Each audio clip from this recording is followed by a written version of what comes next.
Cinema பத்திரிகையாளர் திரு வெற்றி இணைப்பில் இணைந்திருக்கிறார். அவருடன் பேசலாம். வணக்கம் சார், நன்றி இணைப்பில் இணைந்ததற்கு. சார், இந்த முறை அதாவது தமிழில் பார்க்கும்பொழுது பார்க்கிங் திரைப்படத்திற்கும் அதே நேரத்தில் மியூசிக் டைரக்ஷன் அப்படின்னு பார்க்கும்பொழுது ஜிவி பிரகாஷ் அவர்களுக்கும் இந்த விருது என்பது வழங்கப்பட இருக்கிறது. தற்பொழுது ராம்குமார் பாலகிருஷ்ணா விருதினை பெற்றிருக்கிறார். அவருக்கு உங்களுடைய வாழ்த்துக்களும் சார். அதே நேரத்தில் இந்த விருதுகள் பற்றி உங்களுடைய கருத்துக்களையும் பகிர்ந்து கொள்ளுங்கள். 2023ஆம் ஆண்டும் 200 படங்கள் கிட்ட தமிழ்ல ரிலீஸ் ஆயிருந்தது. அதுல ஒரு சில படங்கள் தேசிய விருதுக்காக விண்ணப்பிச்சிருந்தாங்க. அது நல்ல ஒரு படமான பார்க்கிங் படம். என்னன்னா, நம்ம அன்றாட வாழ்க்கையில பல வீடுகள்ல வாடகை வீடு இருக்கவங்க பிளாட் எல்லாம் பாத்தீங்கன்னா, இந்த கார் பார்க்கிங் அப்படிங்கிற விவகாரம் ரொம்பவே பிரச்சனைக்குரிய ஒரு விவகாரம். அந்த நம்ம வாழ்க்கையிலிருந்தே ஒரு விஷயத்தை எடுத்துக்கிட்டு ஒரு அறிமுக இயக்குனர் எப்படிப்பட்ட ஒரு படத்தை கொடுத்து ஒரு பெரிய வரவேற்பை பெற்றாரு. அந்த படத்துக்கான சிறந்த பிராந்திய மொழி படத்துக்காக தமிழுக்காக அந்த விருது அதன் தயாரிப்பாளர் இப்ப அவர் தான் வாங்கினாரு. சுதன் தயாரிப்பாளர் வாங்கினாரு. அதுக்கப்புறம் அந்த இயக்குனர் ராம்குமார் பாலகிருஷ்ணன் வாங்கினாரு. MS பாஸ்கர் ஒரு சிறந்த துணை நடிகருக்கான விருது பெற இருக்கிறாரு விரைவில் மேடையேறி. சும்மா அவருக்கு MS பாஸ்கர் பத்தி சொல்லணும் அப்படின்னு பாத்தீங்கன்னா, அவரு டிவில தான் அவருடைய அறிமுகம் இருந்தது. டிவி தொடர்கள்லாம் நடிக்க ஆரம்பிச்சு அதுக்கப்புறமா சினிமாவுக்கு எண்ணற்ற கதாபாத்திரங்கள் பண்ணியிருக்காரு. அதாவது ஒரு சிறந்த பின்னணி கலைஞர், பின்னணி குரல் கொடுக்கக்கூடிய ஒரு கலைஞர். அவர் பாத்தீங்கன்னா அந்த காலத்திலேயே அவர் ஒரு அவர் சினிமாவுக்கு வர்றதுக்கு முன்னாடியே ஒரு நிறைய படங்களுக்கு நிறைய நடிகர்களுக்கு ஒரு பின்னணி குரல் டப்பிங் கொடுத்திருக்காரு. அவரு அப்பவே பாத்தீங்கன்னா அவரோட திறமையை பத்தி நான் கேள்விப்பட்டிருக்கேன். நானும் அப்ப டிவில வேலை பார்த்துட்டு இருந்தேன். பாத்தீங்கன்னா தமிழ்லயே உங்களுக்கு ஒரு விதவிதமான ஸ்லாங்ஸ் பேசக்கூடிய ஒரு மெட்ராஸ் பாஷை பேசுவாரு, மதுரை தமிழ் பேசுவாரு, நெல்லை தமிழ் பேசுவாரு. அவர் இன்னும் பாத்தீங்கன்னா தெலுங்குல இருந்து வரக்கூடிய மொழிமாற்று படங்கள், அப்புறம் ஹாலிவுட் படங்களுக்கெல்லாம் கூட அவர் இங்க தமிழ டப் பண்ணும் போது அந்த படங்களுக்கெல்லாம் ஒரு பின்னணி குரல் கொடுத்திருக்காரு. ஒரு கடந்த சில வருடங்களா பாத்தீங்கன்னா அவருக்கு வரக்கூடிய கதாபாத்திரங்கள், ஒரு குணச்சித்திர கதாபாத்திரங்கள் விமர்சகர்கள் பாராட்டுக்களை நிறையவே பெற்ற கதாபாத்திரங்களா இருந்தது. குறிப்பா இந்த பார்க்கிங் படத்துல சொல்லணும்னா ஒரு நெகட்டிவ் கதாபாத்திரம் தான் அவருக்கு இந்த படத்துல. ஒரு சின்ன ஒரு கார் பார்க்கிங் விஷயத்துக்காக அவருடைய குடும்பத்துக்குள்ளேயே அவருக்கு எப்படி ஒரு சிக்கல் வருது அப்படிங்கறத அவர் வெளிப்படுத்திய உணர்வுபூர்வமா அவர் வெளிப்படுத்திய விதம் ரொம்பவே பாராட்டப்பட்ட ஒரு விஷயம்.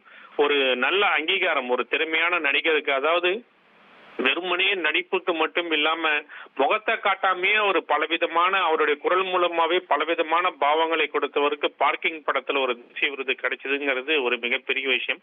அடுத்தது பாத்தீங்கன்னா நம்ம ஜிவி பிரகாஷ்குமார் தமிழ்ல மட்டும் இல்லாம தெலுங்கு, ஹிந்தி இந்த மொழிகள்லயும் அவருடைய இசை திறமையை வெளிப்படுத்தி இருக்காரு. இதுக்கு முன்னாடி சூர்யா நடிச்சு வெளிவந்த சூரரை போற்று படத்துக்காக சிறந்த பின்னணி இசைக்கான விருது வாங்கினாரு. இந்த முறை வாத்தி படத்துக்காக சிறந்த பாடலுக்கான விருது பெற இருக்கிறார். ஜிவி பிரகாஷுக்கும் ஒரு அதாவது இரண்டு விதமான ஒரு இசையமைப்பாளர் அப்படின்னும் போது இதுக்கு முன்னாடியே சொல்லுவாங்க, பின்னணி இசைக்கு தனி விருதா, பாடல்களுக்கு தனி விருதாங்கிற கூட ஒரு கேள்விகள் எழுந்தது இதுக்கு முன்னாடி எல்லாம் பாத்தீங்கன்னா. அந்த விதத்துல பாத்தீங்கன்னா ஜிவி பிரகாஷ் பின்னணி இசைக்காகவும் வாங்கிட்டாரு, பாடலுக்காகவும் வாங்கிட்டாரு. சோ ஒட்டுமொத்த இசைக்கும் ஒரு அங்கீகாரம், அவருடைய ஒட்டுமொத்த இசைக்கும் ஒரு அங்கீகாரம் கிடைச்சது. அவரும் பாத்தீங்கன்னா சமீப காலத்துல அவருடைய படங்கள் இசையமைக்கிற படங்களுக்கு நல்ல வரவேற்பு கிடைச்சிட்டு இருக்கு. இந்த மாதிரியான அங்கீகாரம் தான் நடிகர்களுக்கும் சரி திரைக்கலைஞர்களுக்கும் சரி ரொம்பவே அவங்க விருப்பப்படுற ஒரு விஷயமா இருக்கும். சினிமாவை பொறுத்த வரைக்கும் எல்லாருமே நடிக்க வருவாங்க. எல்லாருக்குமே ஒரு கனவு இருக்கும், ஆசை இருக்கும். வசூல் ரீதியா அவங்க என்ன கமர்ஷியல் ரீதியா ஒரு பெரிய இடத்த அவங்க அடைஞ்சா கூட ஒரு விருது அப்படின்னு கிடைக்கும் போதுதான் அவங்களுக்கு மிகப்பெரிய பெருமை. அதுவும் இந்திய திரைப்பட துறையினருக்காக மத்திய அரசு வழங்கக்கூடிய இந்த தேசிய திரைப்பட விருதுகள் எல்லாருக்குமே ஒரு பெருமை மிக்க ஒரு விஷயம். இன்றைய இந்த நிமிடம் அந்த விருது வாங்குறதுக்காக அமர்ந்திருக்கிற நம்ம கலைஞர்கள் நிச்சயமா பெருமைப்பட்டுக்கிட்டு தான் இருப்பாங்க. அப்புறம் இன்னொரு விஷயமே இதுல சொல்ல ஆசைப்படுறேன். நமக்கு இன்னும் சில விருதுகள் அந்த ஆண்டில் வந்த படங்களுக்கு, சில படங்களுக்கும் சில கலைஞர்களுக்கும் கிடைச்சிருக்கலாமோ அப்படிங்கிற ஒரு ஏக்கம் இருந்தது.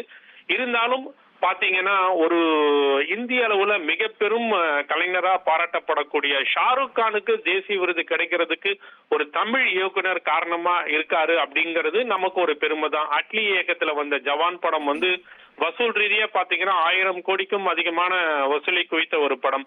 அந்த படத்துக்காக ஷாருக் கான், அதாவது ஷாருக் கான் எவ்வளவோ இந்தி படங்கள், மிகப்பெரிய பிளாக் பஸ்டரான படங்கள்லாம் அவர் நடிச்சிருக்காரு.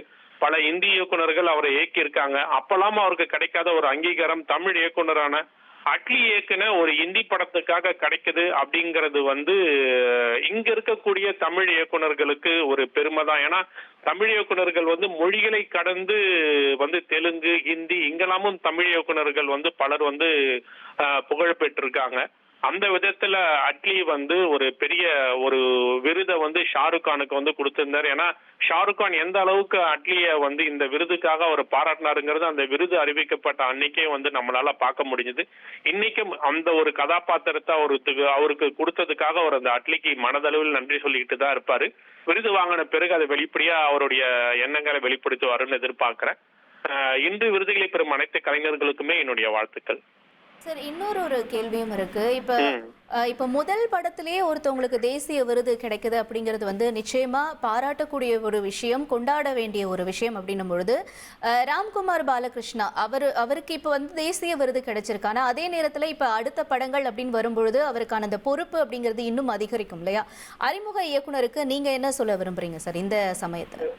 இல்ல, கண்டிப்பா பிரஷர் தாங்க. என்னன்னா இப்போ பல வருஷமே பாத்தீங்கன்னா விருதுகள் வாங்கிட்டாங்கன்னு வச்சீங்களேன், அவங்க மேல வந்து ஒரு தனி முத்திரையை வந்து குத்திடுவாங்க. இவங்க விருதுகளுக்கான இயக்குனர், விருதுகளுக்கான நடிகர் அப்படின்னு சொல்லிட்டு. இருந்தாலும் அவங்க எடுக்கக்கூடிய படங்கள்ல வந்து ஒரு ஒரு சமூக பிரச்சனையோ ஒரு வாழ்வியல் சார்ந்த ஒரு விஷயத்தையோ அவங்க படங்கள்ல வச்சுக்கிட்டாங்கன்னு வச்சுக்கீங்களேன், இந்த மாதிரியான விமர்சனங்கள் வரதை அவங்க தவிர்க்கலாம். ஏன்னா நீங்க நம்ம பார்க்கிங் நிறைய பாக்குறோம், நம்ம பொது இடங்கள்ல பார்க்கிங் பிரச்சனை பாக்குறோம். அதை வச்சு ஒரு கதை பண்ண முடியுமா? இப்ப இந்த படத்தை எனக்கு பார்க்கும்போது எனக்கு நிச்சயமா தோணுச்சு. ஏன்னா நான் ஒரு பிளாட் அபார்ட்மெண்ட்ல தான் நான் குடியிருக்கிறேன். எங்க அபார்ட்மெண்ட்ல கூட பாத்தீங்கன்னா இந்த பார்க்கிங்கிறது பல வருஷமாவே ஒரு பிரச்சனைல இருக்கு.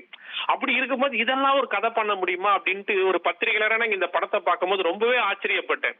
இது அவங்களுக்குள்ள இதை உணர்ந்தால் மட்டும்தான் இது நீங்க ஒரு 20 நிமிஷம் 30 நிமிஷத்துல சொல்லக்கூடிய ஒரு கதை தான் வச்சீங்களேன். ஒரு குறும்படம் மாதிரி கூட இந்த படத்தை கொடுத்துடலாம். ஆனா ஒரு 2.5 மணி நேரம் ஒரு ஃபீச்சர் பிலிமா கொடுத்து அதை மக்களும் ரசிக்கணும். இப்ப ஹரிஷ் கல்யாண் பாத்தீங்கன்னா வளர்ந்து வரும் ஒரு நடிகர் தான். அப்படி ஒரு நடிகரை வச்சுக்கிட்டே தன்னுடைய முதல் படத்தை ஒரு ஒரு சிறந்த படமாவும், அதே சமயத்துல அவருக்கும் ஒரு தேசிய விருது, படத்துக்கும் ஒரு தேசிய விருதும் கிடைக்கக்கூடிய அளவுக்கு அவர் கொடுத்திருக்காரு. நிச்சயமா நீங்க சொல்றது அடுத்தடுத்த படங்கள்ல அவருக்கு இதுக்கு உண்டான பிரஷர் இருக்கும்.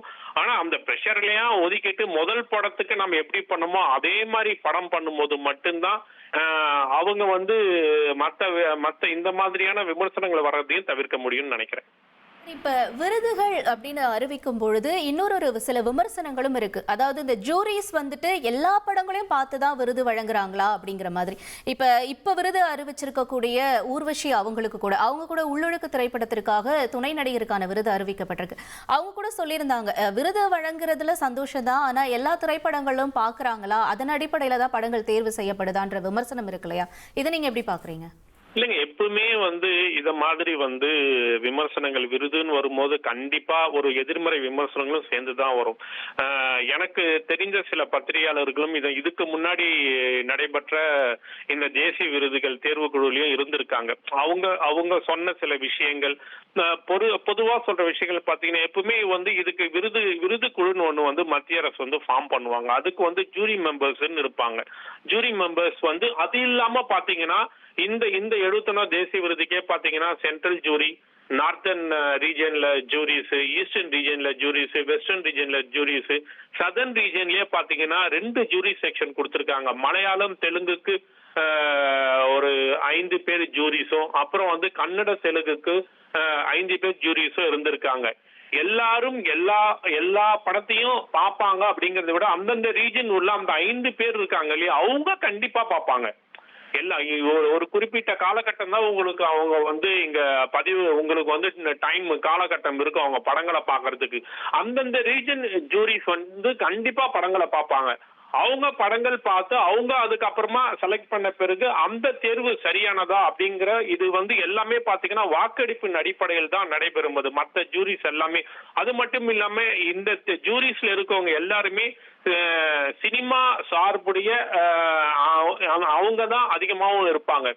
சில விமர்சனங்கள் வரதான் செய்யுது. இப்போ ஒரு படத்துல நடிக்கும் போதே நாம நல்லா நடிக்கும் போது இவங்க நல்லா இந்த படத்துக்கு வரலையேங்கிறது அந்தந்த சம்பந்தப்பட்ட நடிகர்களோட ரசிகர்கள் கூட உங்களுக்கு சொல்லி விடுவாங்க. ஒரு சில விருதுகளுக்கு அது மாதிரியான விமர்சனங்கள் வந்து வரது வழக்கம்தான். அது வந்து நாம தவிர்க்கவே முடியாது. நீங்க எங்க விருது இங்க மட்டும் இல்ல, நீங்க ஆஸ்கர் விருதுக்கே போனீங்கன்னா கூட ஆஹா இந்த படத்தை விட அந்த படம் சூப்பரா இருந்துச்சு அதுக்கு ஏன் கொடுக்கல அப்படிங்கிறது